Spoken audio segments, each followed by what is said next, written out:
sumber daya yang digunakan untuk memproduksi berbagai barang dan jasa, seperti tenaga kerja, tanah, dan modal. Artinya, permintaan dari suatu perusahaan terhadap suatu faktor produksi diturunkan dari keputusannya untuk memasok suatu produk ke pasar lain.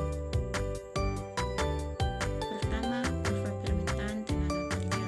Sebuah perusahaan kompetitif yang memaksimalkan laba akan merekrut tenaga kerja sampai pada titik di mana nilai produksi marginal tenaga kerja sama dengan upah. Berikut ini adalah penyebab pergeseran kurva permintaan tenaga kerja. 1. Harga output. Nilai produk marginal adalah produk marginal dikali harga output perusahaan. Jadi, ketika harga outputnya berubah, nilai produk marginal pun berubah dan kurva permintaan tenaga kerjanya bergeser. Yang kedua, perubahan teknologi.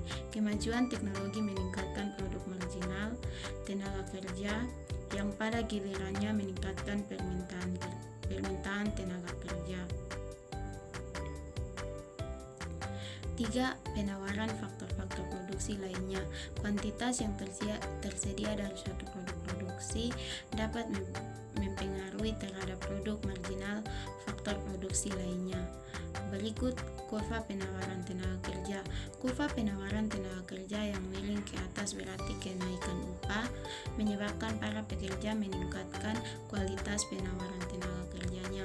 Berikut ini adalah penyebab pergeseran kurva penawaran tenaga kerja, yaitu 1. Perubahan selera. Saat ini banyak wanita yang mulai bekerja di luar rumah yang dapat mengakibatkan meningkatnya penawaran tenaga kerja. Yang kedua, perusahaan kesempatan alternatif. Penawaran tenaga kerja dalam pasar tenaga kerja bergantung pada tersedianya pasar tenaga kerja lainnya. Yang ketiga, imigrasi. Perpindahan para pekerja dari suatu daerah ke daerah lainnya merupakan sumber utama terjadinya pergeseran dan penawaran tenaga kerja.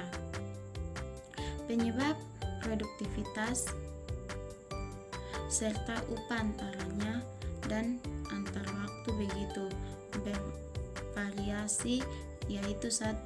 Modal fisik. Seperti pekerja yang menggunakan peralatan lengkap pasti akan menghasilkan output produksi akan baik.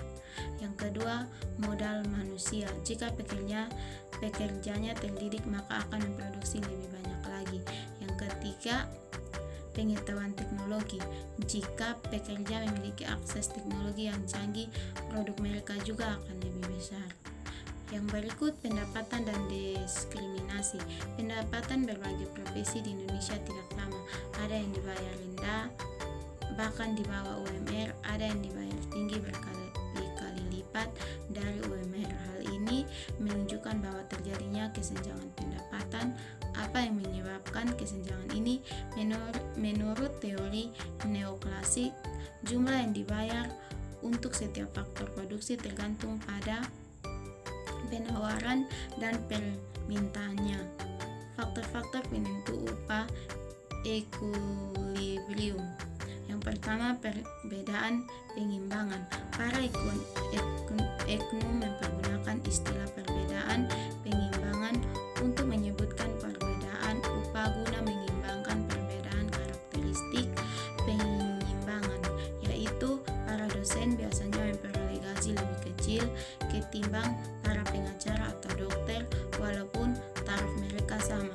Hal ini karena selain gaji, para dosen menikmati imbalan lain berupa kepuasan batin dalam menyebarkan ilmu yang mereka tekuni. 2. Modal manusia adalah akumulasi investasi para manusia, contohnya pendidikan. Tidak menyerankan kalau rata-rata pekerja yang memiliki lebih banyak modal manusia memperoleh pendapatan lebih tinggi ketimbang pekerja lain yang modal manusianya terbatas. Yang ketiga, kemampuan upah dan kesempatan. Secara tepat, sulit dipastikan mengingat besar kecilnya kemampuan upaya dan kesempatan itu sendiri sulit diukur. Berikut 4 pandangan alternatif terhadap pendidikan. Sejumlah ekonomi mengemukakan bahwa para pekerja yang lebih berpendidikan memperoleh pendapatan yang besar karena pekerja memiliki bakat alamiah menggunakan pendidikan sebagai cara menunjukkan kemampuan mereka. Berikut kajian ekonomi mengenai diskriminasi. Pengukuran tingkat diskriminasi dalam pasar tenaga kerja, yaitu sumber perbedaan upah, disebut diskriminasi. Diskriminasi terjadi apabila pasar menawarkan kesempatan yang berlainan kepada orang-orang berdasarkan perbedaan ras, kelompok etnik, jenis kelamin, usia, atau lainnya. Diskriminasi mencerminkan perasaan negatif seorang terhadap kelompok tertentu dalam masyarakat.